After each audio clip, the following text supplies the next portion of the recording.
아니 정상적인 사람이라고 하면은 진짜 머리에 총 맞지 않은 이상 내가 도박하는데 강원랜드 가가지고 빠찡코에다가 돈 꼬라박는다고 하는데 돈을 빌려줄 미친놈이 어딨냐고요. 그러니까 애를 팔아먹고 부모를 팔아먹으니까 돈을 빌려준 거지. 이런 경우는 내가 설사 돈이 없다고 얘기를 채무자가 돈이 없다고 얘기했다 하더라도 용도 사기가 될 수 있거든요. 그러니까 돈을 빌릴 때는 그 돈을 어디다 쓸 건지를 반드시 물어봐야 돼요. 안녕하세요, 빡친 변호사입니다. 오늘 사기 판례 한번 봐보려고 그래요. 관련해서 이 사기 중에 제일 많이 일어나는 사기가 뭘 것 같아요? 저도 뭐 확실히 모르지만 제일 많이 일어나는 사기가 그거예요. 금전대여 사기. 그러니까 돈 빌려주고 돈을 안 갚는 사기들이 많죠. 근데 그게 이제 통상적으로 돈을 빌려주고 돈을 안 갚으면은 이제 뭐 민사 책임, 그러니까 채무불이행 책임이 있는 건 당연하죠. 그러니까 돈을 갚아야 되는 거는. 근데 그런 민사 책임을 넘어서서 형사상 사기죄가 성립하는 경우가 있어요. 모든 경우에 돈을 안 갚았다고 해서 모든 경우에 사기가 되는 건 아니고, 사기가 되는 이제 그 채무불이행들이 몇 가지 있죠. 금전대여 사기 관련해서 최근에 그 대법원 판결이 하나 나왔어요. 그래서 그걸 한번 봐보려고. 이게 그 작년 9월 22일 날 9월 22일경에 나온 대법원 2021도 794의 판결인데, 지금 판결문을 좀 다운받아 보려고 하니까 안 나와요, 판결문이. 794.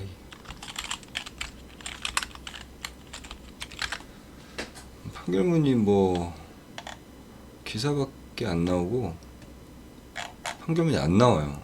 네, 뭐 이 사이트가 있긴 하던데 이것도 뭐 전체가 다 나온 게 아니고 뭐 돈 내라고 해가지고, 그래서 그 이거 대법원 판결서 인터넷 열람제도 이걸 하려고 하니까 시스템 하필 또 오늘 시스템 점검 중이네. 그래서 판결 다운 못 받아가지고 그냥 법률신문에 나와 있는, 그러니까 언론 기사에 나와 있는 내용 가지고 한번 봐보려고요. 판결은 한번 나중에 시간 날 때 다시 한번 봐보고. 그래서 이 기사 내용을 보면은 제목이 이렇게 나오죠. 차주의 신용 상태, 그러니까 차주라는 건 돈을 빌린 사람이죠. 신용 상태를 알아 변제 불능 예상할 수 있었다면 채무불이행을 사기죄로 처벌할 수 없다. 이거 쭉 봐보면은 사실관계를 먼저 보면은 A라는 사람이 2015년 2월 B에게 전화를 걸어, 이제 이게 중요해요. 나중에 이따가 한번 보면 이게 되게 중요한데, 돈을 융통할 곳이 없는데 2천만 원만 빌려주면 2월 말까지 갚겠다 라고 한 다음에 돈을 갚지 않았대요. 그래서 검찰은 A가 당시 월 수입 200만 원도 되지 않았고 별다른 재산도 없고 3억 5천에 달하는 다른 채무까지 있어서 B한테 돈을 빌릴 당시에 변제할 의사나 능력이 없었음에도 B에게 갚겠다고 속이고 돈을 받아 편취한 걸로 봐서 기소를 했대요, A한테. 그래서 1심, 2심 전부 다 유죄로 봐서 벌금 500만 원을 선고를 했어요. 근데 대법원에서 이 항소심 판결이 파기환송이 된 것 같아요. 그래서 대법원 재판부가 뭐라고 봤냐, 사기죄가 성립하는지 여부는 행위 당시를 기준으로 판단해야 한다. 이건 당연하죠. 범죄 성립은 어떤 행위가 있었을 때를 기준으로 보는 거니까. 그래서 소비대차, 그러니까 돈 빌리는 거에서 차주가 채무자가 돈을 빌릴 당시에 변제할 의사와 능력을 가지고 있었다면 비록 그 후에 변제하지 않고 있더라도 이는 민사상 채무불이행에 불과하며 형사상 사기죄가 성립하지 않는다. 뭐 이건 일반적인 원칙이에요. 그래서 이제 이거를 그 사기꾼 새끼들이 이제 이런 변명을 많이 한 이유가 이제 그 법리상 이러기 때문이죠. 범죄 성립은 행위 당시를 기준으로 보는 거고, 내가 돈을 빌릴 당시에 돈을 갚을 능력도 있었고 의사도 있었다고 하면은 그냥 민사상 책임만 지는 거지, 돈을 안 갚은 그 민사상 채무불이행 책임만 지는 거지 형법상 이 사기죄는 성립하지 않는다는 건데, 그래서 이제 이어서 그 대법원 판결의 요지를 보면은 이 소비대차 거래에서 대주는 이제 돈을 빌려준 사람, 차주는 돈을 빌린 사람, 대주와 차주 사이에 뭐 친척, 친지와 같은 인적 관계, 그리고 계속적 거래 관계 등에 의해 대주가 차주의 신용 상태를 인식하고 있어서 장래에 변제 지체나 변제 불능에 대한 위험을 예상하고 있었거나 충분히 예상할 수 있었던 경우에는 차주가 돈을 빌릴 당시에 구체적인 변제 의사, 변제 능력, 차용 조건 등과 관련해 이 소비대차 여부, 그러니까 돈을 빌려줄지 말지를 결정 지을 수 있는 중요 사항에 대해서 허위 사실을 말했다는 등의 사정이 없다면은 차주가 그 후에 돈을 빌린 이후에 변제하지 않았다는 사실만 가지고 변제 능력에 대해서 대주를 기망했거나 차주에게 편취의 범위가 있다고 단정할 수 없다. 그러면서 이제 사실관계를 보면은 아까 그 A 씨가 당시에 이제 돈을 빌릴 당시에 다른 채무가 있었지만 전액에 대해서 변제가 도래하거나 독촉받는 상황이 아니었고, 이 피해자 B에게 차용일 이후에 대부업체에서 대출을 받았지만 이는 차용일 이후의 일이고, 그리고 추가 대출 사실만으로 돈을 빌릴 당시에 A씨에게 변제 능력이 없었다고 단정할 수 없다. 그리고 이제 A가 B에게 돈을 빌린 거는 이 변제기에 정함이 없는 채무로 2017년 4월 B씨의 변제 독촉으로 비로소 변제기에 도래했고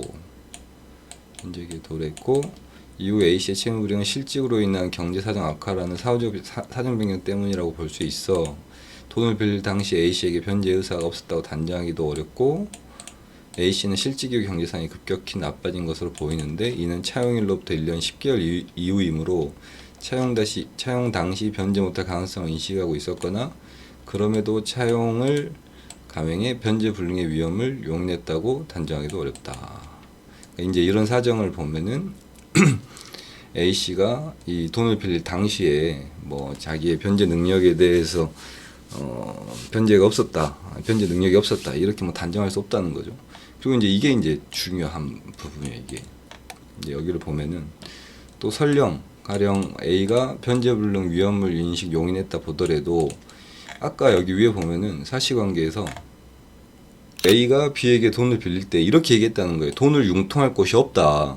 이게 이제 중요하다는 거죠. 여기서 보면은 그래서 이 대법원 판결의 취지를 보면은 만약에 그러니까 설령 A씨가 변제 불능의 위험을 인식 용인했다 보더라도 B에게 돈을 융통할 곳이 없다며 신용 부족 상태를 미리 고지한 이상 피해자 B가 변제 불능 위험성에 대한 기망을 당했다고 보기도 어렵다고 덧붙였다. 그러니까 이제 이 판결이 되게 이 금전 사기와 관련해서 상당히 중요할 것 같아요. 그러니까 그 피해자 B 입장에서는 A가 나한테 돈을 빌려가도 돈을 못 갚을 수도 있겠구나 이렇게 인식할 수 있었다는 거죠. 그러니까 이런 경우에는 그냥 민사상 채무불이행 책임만 지면 되는 거지 이거를 사기라고 보기는 어렵다는 거죠. 그러니까 이런 경우에는 민사상 채무불이행, 그러니까 민사소송 해가지고 판결 받아가지고 강제 집행해가지고 돈을 받아내라 이런 취지고, 근데 이제 돈을 빌릴 당시에 채무자가 더 이상 돈을 빌릴 곳이 없다고 얘기한 상황이라고 하면은 뭐 소송을 건다고 해서 돈을 받을 수가 있겠어요. 어차피 채무자가 재산이 있어야지 돈을 받는 거지. 강제 집행 못하면은 뭐 판결은 뭐 아무 의미가 없어요. 휴지 조각이에요. 그러니까 집행을 못하면은 집행할 재산이 없다고 하면은. 근데 이 사실관계를 조금만 바꿔가지고 이제 만약에 둘이 친구 사이라고 쳐봐요. A가 B한테 전화해서 더 이상 돈 빌릴 데가 없으니까 네가 돈 좀 빌려주라 이렇게 얘기했어요. 근데 B가 너 어디에 돈 쓰려고 하냐? 뭐 때문에 돈을 빌리려고 하냐? 근데 그 친구가 만약에 돈을 빌리면서 뭐 내가 애가 아파서 얘 수술비가 없다, 아니면 뭐 부모님 수술비가 없다, 막 이런 식으로 가족까지 팔아먹으면서 그 돈을 빌려달라고 하면은 그 상황에서 돈 안 빌려주긴 쉽지 않죠. 근데 만약에 그런 케이스라고 하면은 더 이상 돈을 빌릴 곳이 없다. 그러니까 이 신용부족 사태를 고지를 했다 하더라도 이 용도를 그 돈을 빌리는 용도를 속인 거 아니에요. 그런 경우는 사기가 될 수 있거든요. 뭐 그거 통상적으로 이 그 돈을 빌리는 용도, 돈을 빌려서 어디에 쓸지에 대해서 속이면은 그걸 통상 용도 사기라고 하는데, 그 용도 사기는 진정한 용도를 알았다고 하면은 돈을 빌려주지 않았을 것으로 인정된다고 하면은 사기로 인정되는 거죠. 방금 예로 든 것처럼 실제로는 돈 빌려갖고 도박 자금으로 쓸 거면서 뭐 애를 팔아먹는다든가 아니면 부모를 팔아먹는다든가 아니면 뭐 사업이 힘들다든지 막 이런 거짓말을 해가지고 돈을 받아내면은 그 용도를 제대로 알았다고 하면은 돈을 안 빌려줬을 것으로 인정이 되면은 설사 내가 돈을 융통할 것이 없다라고 신용부족 상태를 고지했다 하더라도 그래도 용도 사기가 돼가지고 사기로 처벌받을 수 있겠죠. 그 용도 사기 관련해서는 또 뭐 판례가 많이 있는데 그것도 시간 되면은 한번 봐볼 생각입니다. 결론적으로 정리를 해보면은 지금 이 대법원 판례 취지에 따르면은 누가 돈을 빌리는 놈이 나 진짜 그 다른 데 돈을 빌릴 데가 없다. 내가 지금 신용이 안 좋고 지금 경제적으로 굉장히 어렵다. 이렇게 얘기를 한 상태에서 돈을 빌려갖고 그 이후에 돈을 안 갚았다고 하면은 그거는 민사상 채무불이행 책임만 지는 거지 형사상 사기죄로 보기는 어렵다는 거예요. 그러니까 그러면은 이제 어떻게 해야 되냐? 만약에 누가 나한테 돈을 빌려주면서 내가 진짜 그 돈이 없고 어렵다 이런 얘기 했다고 하면은 꼭 용도를 물어보세요. 그 용도를. 네 돈 어디다 쓸 거야? 꼭 물어보시라고요. 그래서 만약에 걔가 그 돈을 빌려간 사람이 뭐 진짜 뭐 내가 애가 아프다, 부모가 아프다, 내가 지금 네가 이 돈 안 빌려주면은 진짜 죽을 만한 사정. 누가 보더라도 돈을 빌려줄 수밖에 없는 그런 핑계를 댔는데 나중에 알고 보니까 새끼가 실제로는 뭐 도박 자금을 썼다든지 아니면 토토를 했다든지 아니면 뭐 술을 처먹었다든지 뭐 이러면은 그런 경우는 사기가 될 수 있다는 거예요. 이 대법원 판례의 취지에 따른다 하더라도 그런 경우를 용도 사기라고 하는 거죠. 그래서 이게 이제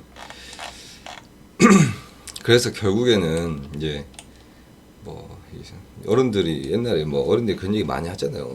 돈거래 하지 말라고. 가족끼리도 돈거래 하지 말라고 그런 얘기 많이 하는데 저도 그렇게 생각해요. 그러니까 누가 돈 빌려달라고 하면은 웬만하면 없다고 하세요 그냥. 이런저런 핑계를 대가지고 웬만하면 돈이 없다고 하시고 근데 만약에 돈을 빌려달라는 사람이 내가 돈을 빌려주지 않으면은 진짜 뭐 아주 극단에 몰려있는 사람일 수 있잖아요. 뭐 그런 경우라고 하면은 만약에 뭐 5천을 빌려달라고 하면은 내가 진짜 5천은 뭐 먹고 죽어라 해도 돈이 없고 내가 그냥 진짜 있는 돈 없는 돈 끌어모아가지고 한 500 정도는 해줄 수 있다. 그렇게 해서 한 500 빌려주고 얘가 돈 500만 원 상대방이 못 갚는다 하더라도 그냥 그 포기하는 생각으로 그렇게 그냥 증여한다는 생각으로 돈을 빌려주시면은 될 것 같아요. 그러면은 친구 관계도 그러니까 관계 친구든 지인이든 관계도 어느 정도 지키면서 사기당할 가능성을 좀 줄일 수 있죠. 근데 하여간 뭐 되도록 이 돈거래는 안 하는 게 전 좋다고 생각합니다. 진짜 돈을 그냥 증여한다는 생각으로 빌려주세요. 내가 얘한테 돈 안 받아도 안 받는다 하더라도 관계가 깨지지 않을 정도의 돈만 그냥 준다고 생각하고 나중에 잘 돼가지고 주면은 좋은 거고 뭐 만약에 돈을 못 돌려받는다고 하면은 그러면은 그냥 어쩔 수 없다는 그 정도 생각이 들 만한 액수로 그거는 뭐 이제 개인마다 다르겠죠. 돈이 많은 사람이면은 몇천 몇억이 될 수도 있겠고 돈이 없는 사람이면은 몇십만 원이 될 수도 있을 테고 그렇게 하는 게 좋을 것 같습니다. 오늘 영상 봐주셔서 정말 감사하고 뭐 이거 돈 드는 거 아니니까 구독 좀 눌러주시면 고맙겠습니다. 구독자가 줄고 있어요 지금 어떻게 된 건지 재미가 없어서 그런 것 같은데 저도 구독자가 늘어야지 뭔가 좀 더 재밌게 만들어 볼 생각을 할 거 아니에요. 그러니까 봤으면 구독을 좀 눌러주시면 정말 감사하겠습니다. 영상 봐주셔서 감사합니다.